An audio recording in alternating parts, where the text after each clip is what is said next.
A ver, está por todas partes, bajo las ruedas del coche, en los aparcamientos, está en los tejados de las casas. Hablamos del asfalto, claro, pero ¿qué es exactamente esa cosa negra y pegajosa? Pues mira, la respuesta es mucho, pero que mucho más interesante de lo que la gente se imagina. Entonces, ¿qué es esta sustancia? Si la primera palabra que se ha venido a la mente es alquitrán, bueno, quédate, porque en este análisis vamos a desmontar una de las confusiones más grandes que hay sobre el suelo que pisamos todos los días. Bien, ¿qué vamos a ver hoy? Primero, ¿qué es el asfalto en realidad? Luego nos iremos a sus orígenes, al pavimento natural. De ahí saltaremos a la refinería moderna para ver cómo se fabrica. Veremos que hay una receta para cada carretera. Y por último, nos meteremos en la economía del oro negro. O sea que vamos a hacer un viaje completito, desde los pozos naturales hasta las refinerías de hoy en día. Vamos allá. Vale, vamos a empezar por el principio, a aclarar la gran confusión.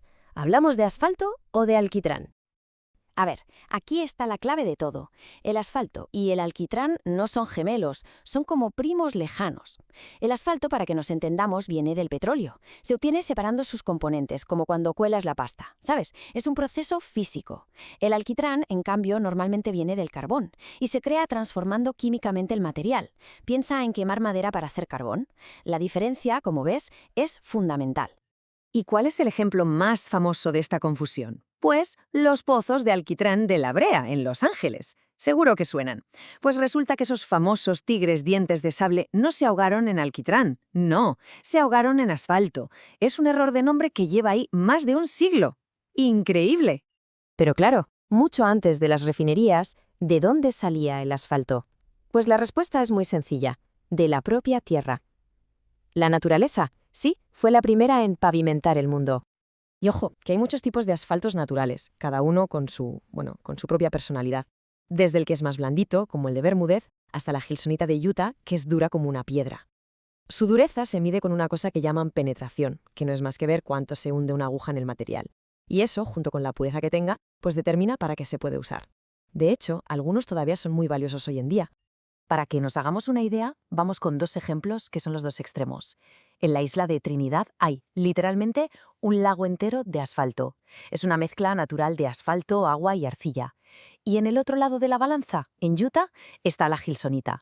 Eso es asfalto casi puro, tan duro, que se sacaba de la mina con picos y, atención, se podían poner las vías del tren directamente encima. Así de resistente. Bien, pues dejamos atrás los lagos naturales y nos vamos a las gigantescas torres de acero de las refinerías, porque hoy en día casi todo el asfalto no se saca de la tierra, sino que se fabrica. Es una parte clave del refinado del petróleo. La idea en realidad es muy simple. El asfalto es básicamente lo que queda al final de todo. Cuando una refinería procesa el petróleo crudo para sacar los productos estrella, ya sabes, la gasolina, el queroseno, pues ese residuo denso y negro que queda en el fondo, eso es el asfalto. ¿Y cómo se hace? Pues con un proceso llamado destilación fraccionada. A ver, imaginemos una torre altísima. Se calienta el petróleo crudo y se mete dentro. Los componentes más ligeros, como la gasolina, se convierten en vapor y suben, como el vapor de agua. Lo más pesado, que se llama crudo reducido, se queda abajo. Pero la cosa no acaba ahí. Ese residuo se vuelve a calentar y se pasa a una segunda torre, pero esta vez al vacío. ¿Y por qué al vacío? Ah, ese es el truco. Permite que se evaporen más aceites valiosos a una temperatura más baja, y así se evita que el asfalto se queme o se estropee. Lo que queda al final, en el fondo del todo, es lo que llamamos cemento asfáltico, ya listo para usar. Pero cuidado, ese cemento asfáltico que sale de la refinería es solo el ingrediente principal. Es como la harina para un pastelero. Porque para cada uso, ya sea una autopista, una calle normal o el tejado de una casa, hay una receta específica. ¿Y dónde acaba todo este asfalto? Pues mirad, los números son clarísimos. 3 de cada 4 toneladas, el 75%, se usan para pavimentar carreteras y calles. La mayor parte del resto se va para productos de tejados, como las telas asfálticas. Y lo más curioso es que estas proporciones apenas han cambiado en muchísimos años. El asfalto es sobre todo para el suelo que pisamos. Una de las recetas más importantes que hay es la del asfalto emulsionado. ¿Y qué es eso? Pues en lugar de tener que calentarlo a temperaturas altísimas o mezclarlo con disolventes, lo que se hace es dispersar partículas pequeñitas de asfalto en agua. Es un poco como la leche, que es grasa en agua. La gran ventaja de esto, que se puede aplicar en frío, y eso significa un ahorro de energía brutal y, por supuesto, mucha menos contaminación. Y esta evolución es clave para entender el sector. Antes, lo normal era usar disolventes que venían del petróleo para hacer el asfalto más líquido. Pero claro, por la presión medioambiental y porque la energía cada vez es más cara, ha habido un cambio clarísimo hacia las emulsiones que usan agua. Es, sin duda, una tendencia hacia un asfalto más verde, por así decirlo, y mucho más eficiente. Bueno, y todo esto nos lleva, como no, a la economía, porque si el asfalto es un subproducto, un resto, ¿qué papel juega en la gigantesca y multimillonaria industria del petróleo? Pues mira, en la industria se suele decir que el asfalto es un producto del fondo del barril. Y ojo, que esto no es un insulto a su calidad, ni mucho menos. Simplemente significa que su producción depende por completo de la necesidad de fabricar los productos que de verdad dan dinero, que son los combustibles como la gasolina.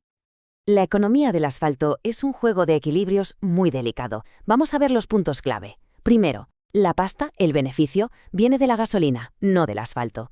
Segundo, la producción no es constante, puede cambiar con las estaciones. Por ejemplo, en invierno se puede decidir producir menos asfalto para fabricar más combustible para calefacción. Tercero, el origen del petróleo crudo cambia todo el rato, según el precio, y eso afecta directamente a las propiedades del asfalto que sale. Y para rematar, no todos los petróleos sirven. De hecho, solo una pequeña parte de los tipos de crudo que hay en el mundo son buenos para hacer asfalto de pavimentación.